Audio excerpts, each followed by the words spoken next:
Amores, vamos para a nossa aula de ciências. Hoje nós vamos falar sobre os animais vertebrados, certo? E os animais invertebrados. Vocês vão abrir o livro lá na página 128 e vão acompanhar a explicação até a página 132. Esse assunto vai ser dividido.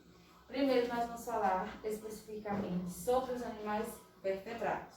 E na próxima aula damos continuidade falando sobre os invertebrados. Vamos lá. A diversidade de animais é muito grande no nosso planeta. Percebemos, porém, apenas os animais que nos rodeiam. Eles podem se apresentar com uma ampla variedade de características, tamanhos e formas, sendo reunidos em grupos de acordo com determinadas semelhanças.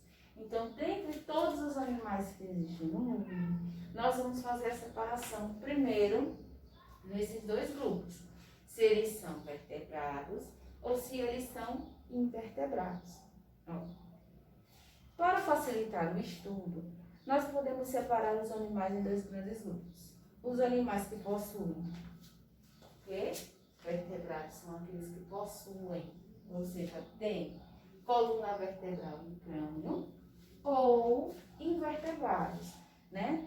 Que são aqueles que não possuem coluna vertebral, como os insetos, os crustáceos e os moluscos. Então, hoje, nós vamos de maneira separada estudar o primeiro grupo, que é o grupo dos animais vertebrados, certo?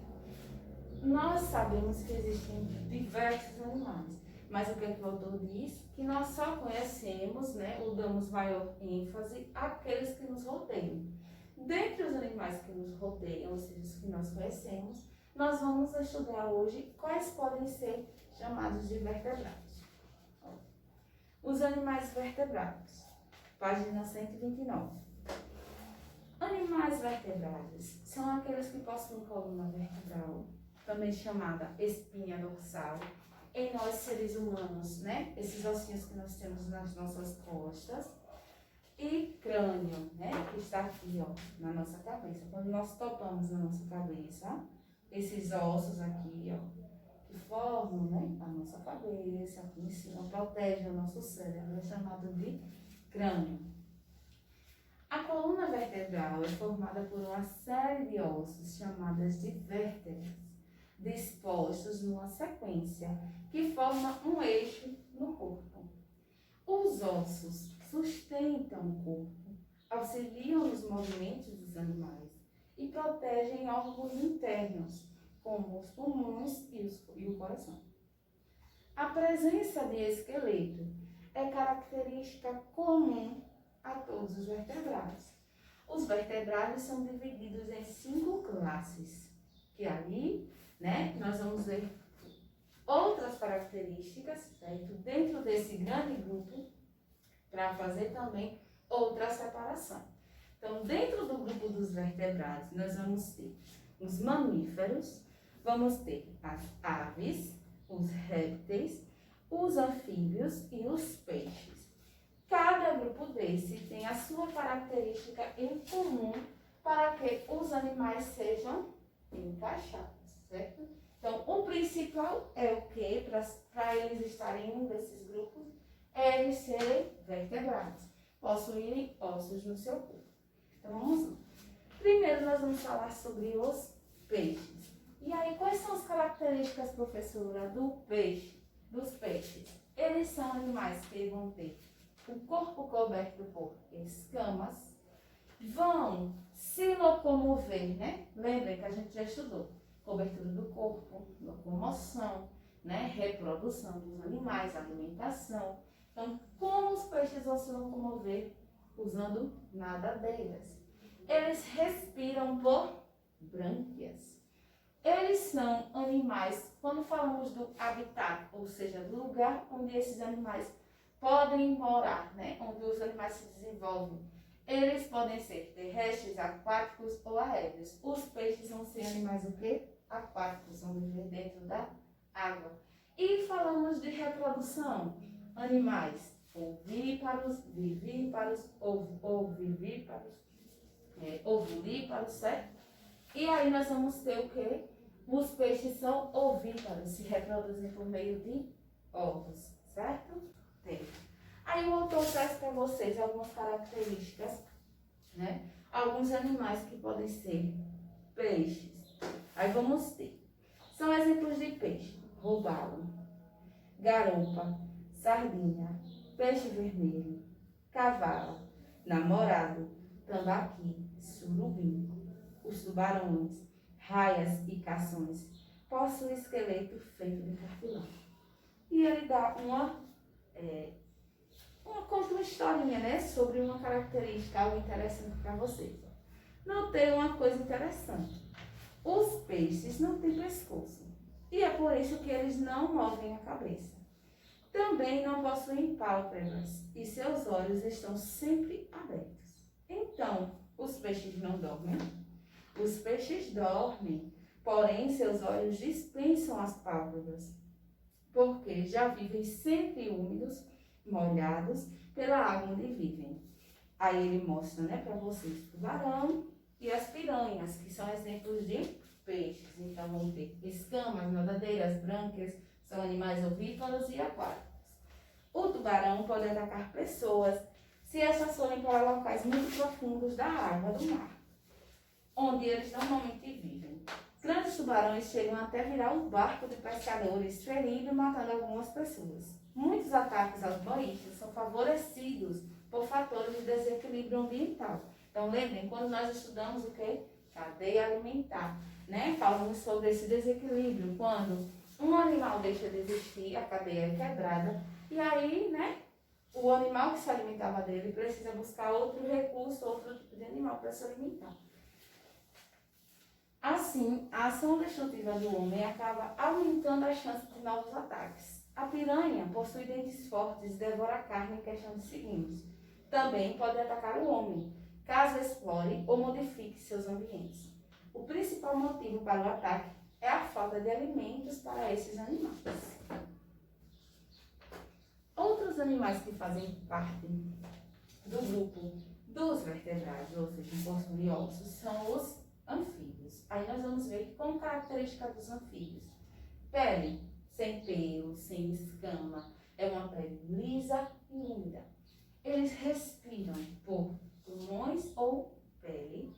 Eles são ovuvíparos. O que é que isso quer dizer mesmo? Vamos relembrar, né, sobre reprodução. Os animais ovuvíparos, eles se reproduzem como? O encontro, né, da célula reprodutora masculina e da célula reprodutora feminina acontece fora do corpo da mãe, certo? Então, o ovo é formado fora do corpo da mãe. Eles, quando jovens, né, até se desenvolverem e se tornarem adultos, eles vivem na água, e quando são adultos, eles vivem na terra. Sapos, rãs, gias, pererecas, salamandras, cobra cega são os anfíbios mais conhecidos. O sapo é um bom caçador. Possui uma língua pegajosa em forma de chicote, presa na frente da boca.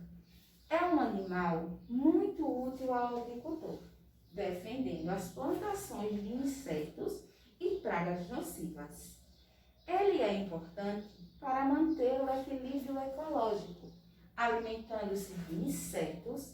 Os sapos e as rãs participam do controle biológico de vários outros animais. Alguns sapos possuem glândulas nas costas que contêm veneno. Essas glândulas, quando comprimidas, ou seja, se forem apertadas, espirram o veneno. E se esse veneno atingir os olhos, pode provocar irritações fortes. As rãs podem ser utilizadas na alimentação humana. Para muitas pessoas, a rã é considerada um prato muito apetitoso. Os répteis são outro grupo, certo, dentro dos vertebrados.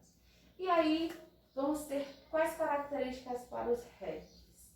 Eles têm pés ou pernas reduzidos ou não existentes. E por isso, esses animais se locomovem como rastejando. Então, a característica dos répteis são os animais que rastejam. Como é o corpo desses animais? É coberto por carapaças, que são placas duras, ou escamas. Então já vamos imaginando, o corpo é coberto por escamas. Esse animal pode ser peixe ou pode ser réptil. Essa é uma característica desses dois grupos. Mas o que é que vai diferenciar? A forma de locomoção, o ambiente onde eles vão viver. Então a gente precisa estar atento, prestar bastante atenção. Os peixes se locomovem com as nadadeiras e os répteis se locomovem como rastejando, certo? Eles podem ter pés ou pernas reduzidas. São animais que são terrestres e são ovovivíparos. Por quê? Porque o ovo deles, ele se desenvolve dentro da barriga da mãe. Então, até que nasça, né, até que quando a mãe vai pôr o ovo, é porque o filhote já vai nascer. Então, o desenvolvimento se dá dentro da barriga da mãe. Então, chamamos de ovovivíparos, certo? Então, essas são as características dos répteis. Pés ou pernas reduzidas, carapaças ou escamas para cobrir o corpo, pulmões para respirar, são animais que rastejam e são ovovivíparos. E quais seriam os animais que a gente pode chamar de répteis? Tartaruga, cágado, jacaré, cobra, lagartixa, são répteis. É só observar como eles se locomovem e como é coberto o corpo deles. A cobra venenosa tem a cabeça triangular e o corpo com escamas pequenas. A cobra não venenosa tem a cabeça arredondada e escamas grandes pelo corpo. O veneno das cobras tanto pode matar como curar, quando preparado como remédio para algumas doenças ou como soro antiofídico. Esse soro é feito a partir do próprio veneno da cobra. Quando aplicado no tempo certo, poucas horas após a picada da cobra, ajuda a salvar vidas. No Instituto Butantan, em São Paulo, é um centro de pesquisas que fabrica soro contra picadas de muitos tipos de cobra. Mesmo os perigosos, devemos lembrar que as cobras também são importantes para manter o equilíbrio da natureza. Quando falamos de cadeia alimentar, o que é que poderia acontecer se desaparecessem, né? As cobras, aumentar o número de coelhos, né? O gavião ia ficar sem alimentação, ia começar a querer caçar outros animais, a ter um contato maior com os seres humanos. Vamos lá. O outro grupo são as aves. Quais são as características das aves? São animais com penas, possuem bico e não têm dentes, têm patas, né, para se locomover na terra ou para nadar, pulmões, são ovíparos, ou seja, se desenvolvem a partir do ovo, né? E nesse caso, eles põem o ovo até o ovo se desenvolver, eles fazem a proteção do ninho até o desenvolvimento do ovo, e podem ser, né, terrestres ou aquáticos. Quais são os animais para serem considerados aves? Pato, ganso, galinha e os pássaros são exemplos de aves. O outro grupo, do qual inclusive nós seres humanos, né, as pessoas fazem parte, são os mamíferos. Quais são as características dos mamíferos? Eles vão ter o corpo coberto por pelos, eles mamam quando são filhotes e podem ser terrestres ou aquáticos. Sim, nós vamos ter mamíferos dentro da água. E são animais vivíparos. O que é isso? A fecundação e o desenvolvimento do filhote se dá dentro da barriga da mãe. Então vamos lá. Exemplos de seres que são mamíferos: o homem, o gato, o carneiro, o morcego e a baleia são exemplos de mamíferos. Alguns mamíferos nadam e passam toda a vida na água, como o golfinho, a baleia e o peixe-boi. Então vamos ficar atentos, porque golfinho e baleia, eles não são peixes, apesar de viverem dentro da água. Eles são mamíferos, certo? As fêmeas dos mamíferos apresentam glândulas mamárias, sempre em números pares, que dependem do número de filhotes que costumam ter a cada gestação. Veja a diferença, ó. Aí ele dá o quê? Um porquinho, né? Cachorro e cavalo. A porca e a cadela têm até 5 pares de mão, porque nascem até 10 filhotes de cada vez. A égua tem só um par, porque tem apenas um filhote em cada gestação. Os mamíferos possuem todos os 5 sentidos, e alguns são bem desenvolvidos. No cachorro, por exemplo, o olfato e a audição são excelentes. O homem utiliza o cachorro em caçadas e ações policiais, e como guia de cegos e cão de guarda para as residências. O morcego enxerga pouco, mas tem um tipo especial de audição. Os gatos veem muito bem, mesmo em ambientes parcialmente escuros. Alguns mamíferos têm o hábito de cortar seus alimentos e objetos diversos em pequenos pedaços, roendo-os com os dentes. São os roedores. Um dos roedores mais conhecidos é o rato. O camundongo é utilizado em laboratório como cobaia, ou seja, eles são usados para testar, né? Nesses animais, os cientistas testam respostas a determinados medicamentos antes de autorizar sua fabricação e venda nas farmácias. Vamos lá à nossa atividade. Primeira questão. Ligue certo. Vocês vão identificar aí na primeira questão o que são os animais vertebrados. São os que não possuem coluna vertebral? São animais pequenos que não podem ser vistos a olho nu? Ou são os animais que possuem coluna vertebral e crânio? Muito bem, a última opção no quadrinho verde. A professora do terceiro ano A resolveu realizar um passeio pela praça próxima à escola. Antônio observou alguns animais que estavam pela praça. Veja a imagem que ele fez para representar um desses animais. Com o seu professor, faça um passeio pelo pátio da escola ou numa praça. Em seguida, desenhe uma folha de papel ofício, um dos animais que você observou. Então, vocês vão fazer, certo? Um desenho de qualquer animal que vocês queiram, já que não é possível a gente fazer esse passeio, né? Mas aí vocês vão usar a imaginação. Pode desenhar o seu animal de estimação que você tem em casa, se você tem um cachorro, se você tem cavalo, se você cria galinha, você vai desenhar o animal que você quer, certo? E depois vocês vão buscar, né? Observar quais são as semelhanças e as diferenças que esses animais têm, esse animal que você desenhou tem em relação a outros animais. Ele se classifica como o quê? Ele é um réptil, ele é um anfíbio, ele é peixe, ele é mamífero, ele é ave. Você vai pensar e ao lado do seu desenho você vai identificar essas características. O que é o que é?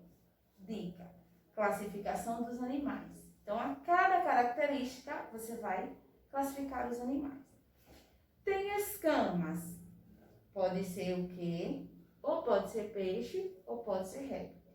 Vamos para o próximo, para a gente ver se a gente já vai encaixar peixe ou réptil nesse.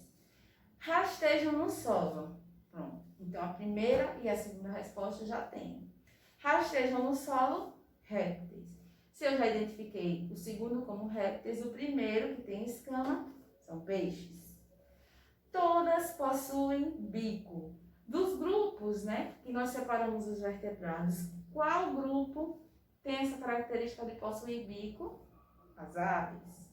A pele é úmida e lisa, nem pelo nem escama, é uma pele fria. Qual é a característica? Qual é o animal? Anfíbio. Tem o corpo coberto de pelos, são os mamíferos. Então vai ficar peixes, répteis, aves, anfíbios e mamíferos. Observe os desenhos e responda. Na letra A, o que você vê na imagem? Esse animal é o que? Um sapo. Letra B, o que ele tem? Você vai descrever esse animal. Ele tem boca, ele tem olhos, pele e tem o que? Para se locomover? Patas. O que ele não tem? Olhando ele aí, as características físicas. Tem dentes? Não. Tem pelos? Não tem pena, não tem rabo e nem escamas. A que classe dos vertebrados ele pertence? O sapo pertence aos anfíbios. Você acha que o sapo é útil, ou seja, ele serve para alguma coisa? E por quê? Quando nós falamos sobre os anfíbios, né, sobre sapo, rã, nós falamos sobre o quê? Que eles são importantes para manter o equilíbrio da natureza, né? Eles se alimentam de insetos.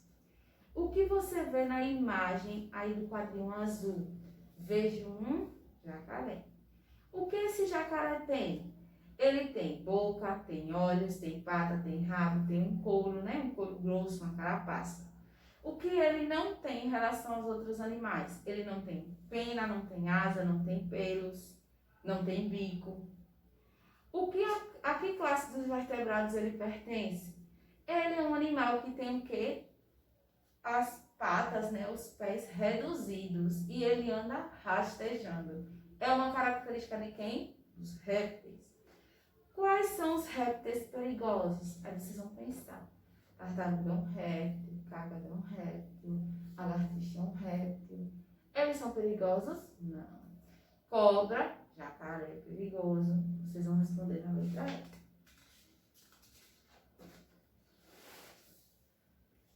No quadrinho marrom, o que o bezerrinho está fazendo? Ele está fazendo o quê?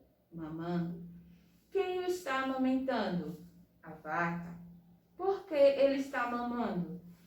Os mamíferos, quando são pequenos, mamam para se alimentar. A que classe dos vertebrados eles pertencem? Se é um animal que está mamando, ele é o quê? Mamífero. No quadrinho verde, o que você vê na imagem? Um pássaro. O que os pássaros têm? Aí vocês vão dar todas as características. Olhos, pena, rabo, asas, 2 membros inferiores que são as patas. O que os pássaros não têm? Tem braço? Não tem. Não tem boca, não tem dentes e nem pelos. A que classe dos vertebrados eles pertencem? Essa característica de penas, bico, patas é de quem? Das aves. Você acha que se deve prender os pássaros? Aí você vai pensar. É interessante os pássaros não viverem livres, soltos na natureza. Se você achar que deve prender, que deve ter um pássaro como animal de estimação, você responde sim e vai explicar o porquê. Se você achar que não, você também vai explicar o porquê. E no último quadrinho nós vamos ver. O que você vê na imagem? Um peixe lindo, né? O que ele tem? Tem boca, tem dentes, escamas, nadadeira. O que ele não tem? Em relação aos outros animais, não tem patas, não tem pelo, né? Não tem asa, não tem bico, não tem mãos. Para que servem os peixes? Os peixes podem servir como ornamentação quando estão em um aquário, servem como alimentação, né? Servem para ser utilizado o olho de peixe, pode servir como um remédio, como uma medicação, ou ser utilizado também na alimentação. Vocês vão descrever uma utilidade ou duas dos peixes, certo? Então, hoje, essa é a nossa atividade. Vocês vão responder no capricho. E qualquer dúvida, vocês podem entrar em contato. Um beijo, fiquem com Deus e até a nossa próxima aula.